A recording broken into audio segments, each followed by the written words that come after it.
গল্পটা শোনার আগে অবশ্যই মুখে টাওয়াল ওড়না বা কিছু একটা দিয়ে মুখটা সাবধানে রাখবেন। মায়ের হাতে খেলানি খেলে আমি দায়ী না।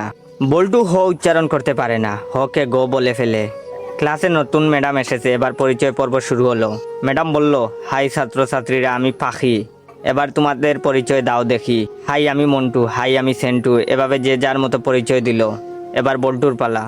বল্টু বলল, গাই আমি বল্টু। ম্যাডাম বললেন, কি বললে হারামি? বল্টু বলল, গাই বললাম, আপনি আমাকে গাই বলেছেন, আমিও আপনাকে গাই বললাম।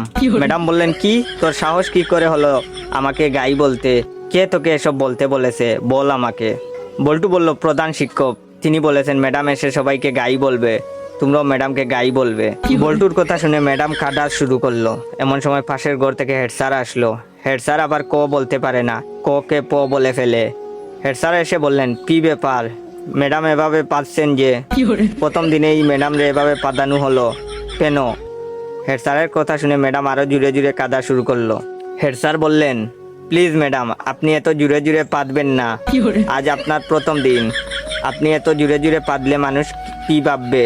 প্লিজ আস্তে আস্তে পাদুন, তাহলে আমরা ছাড়া আপনার পাদার শব্দ অন্যরা শুনতে পাবে না। হেড স্যারের কথা শুনে ম্যাডাম তো কাঁদতে কাঁদতে বেঞ্চের উপর শুয়ে পড়লো। এমন সময় টিওনো হাজির। টিওনো আবার শ বলতে পারে না, শকে ম বলে ফেলে। টিওনো, কি ব্যাপার ম্যাডাম, আপনি এখানে মুতলেন কেন? বেঞ্চের উপর মুতলে কি ভালো লাগবে? আপনার মুতার দরকার হলে আমাদের বলতে পারতেন, আমরা আপনাকে বিছানা তৈরি করে দিতাম, বিছানায় আপনি আরামে মুততে পারতেন।